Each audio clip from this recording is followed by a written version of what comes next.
ma nièce Nicole, bienvenue dans une autre vidéo sur ma chaîne Liseuse en série. Alors aujourd'hui je vais vous parler de mon dernier gros coup de cœur, le manufacturier de Matthias Coping chez Ring. Vous avez certainement vu passer ce roman et plus qu'une fois, vous avez certainement vu des tonnes et des tonnes de critiques dithyrambiques.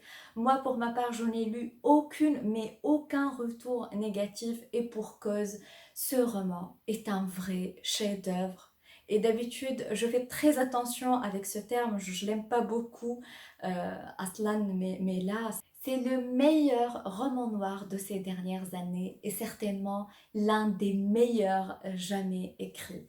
Dans la scène du noir, de la littérature noire, du thriller, etc., il y aura certainement, même dans les décennies à venir, il y aura toujours certainement un avant le manufacturier, un après le manufacturier, parce que Matthias Coping, je ne sais pas comment il a fait, mais c'est un écrivain prodigieux, c'est quelqu'un de tellement doué, de tellement talentueux déjà.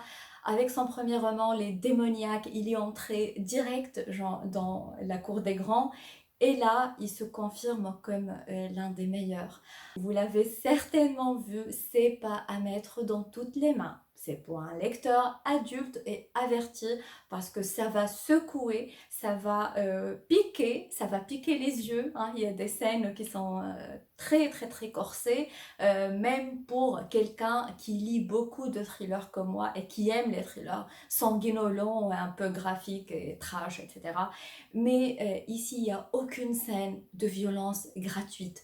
Tout s'imbrique, tout à sa place, parce que l'histoire, elle est quand même sur un fond historique particulier, la guerre des Balkans, de l'ex-Yougoslavie, essentiellement la guerre ou le conflit serbo-croate. Et on sait tous, moi quand j'étais enfant, je regardais les infos et je me rappelle les flash infos, mais j'avoue que je n'ai jamais eu beaucoup de curiosité ou beaucoup par rapport à ce sujet. Et là, c'est remédié. Ce roman, il en est plein.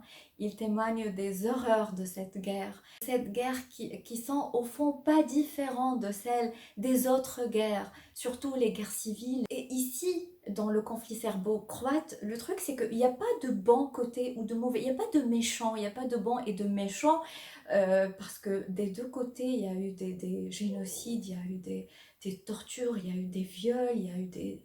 ils ont incendié, ils ont tué, ils ont pillé, ils ont violé, ils ont torturé, Et surtout, bien sûr, les groupuscules ou les milices ultranationalistes, parce que l'ultranationalisme, hein, depuis toujours. Et ici, par exemple, on nous raconte un peu l'histoire des Oustachis, qui sont un groupe, un mouvement ségrégationniste, fasciste, ultranationaliste bien sûr croate, et de l'autre côté certains groupuscules ou milices serbes ultranationalistes donc, et ils ont fait des horreurs. Et c'est ça qui fait le plus mal, c'est pas seulement les scènes de violence ou de torture, c'est que cette violence est réelle, on sait que ça a vraiment existé.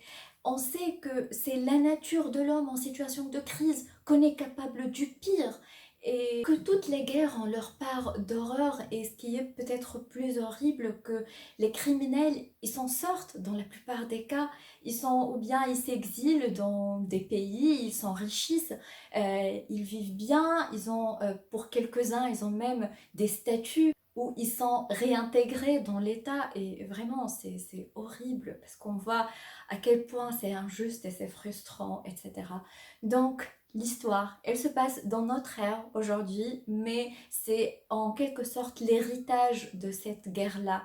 Donc, et là, on va suivre plusieurs personnages, on va suivre un flic, zéro, assez spécial, on va suivre Irena, qui est une avocate qui a dédié sa vie. Elle est une rescapée en fait de ce conflit, elle a dédié sa vie à choper les criminels de guerre.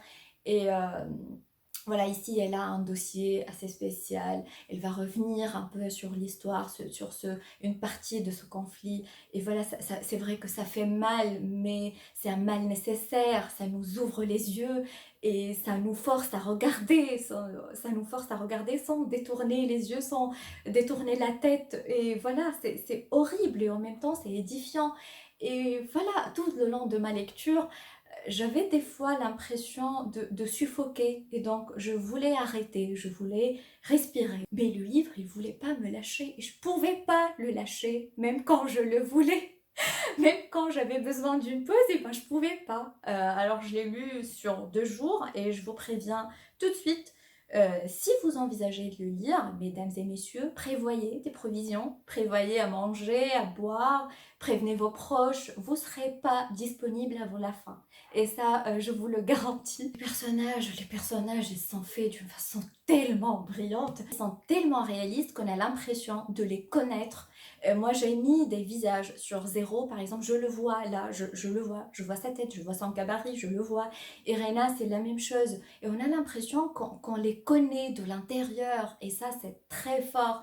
Et puis, pour la construction, là, comme je vous ai dit, donc c'est fait d'une façon, des chapitres un peu courts, et ça change à chaque fois de plan, d'endroit, de telle façon qu'on est toujours au bout de souffle, on veut savoir, c'est haletant. Et puis il y a des surprises bien placées, je vous assure, j'en ai pris 2 claques bien fortes, bien corsées, parce que c'est très bien placé au moment où on croit tout voir, tout comprendre. Et ben non, menée par le bout du nez, j'étais malmenée mais j'ai adoré. Oui, c'est trash, le langage il est cru, les scènes, il y a certaines scènes que ça fait saigner les yeux, mais comme je vous l'ai dit, je trouve que c'est nécessaire ce genre de bouquin. Et le travail de documentation qu'il y a derrière est juste énorme.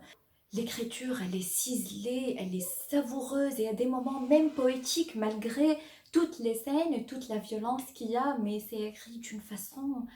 Et voilà, l'auteur est tellement talentueux et j'imagine même pas le degré de la pression qu'il y a sur lui pour son prochain. Mathias, franchement, bon courage pour faire un truc meilleur que celui-là. Bon courage, vraiment.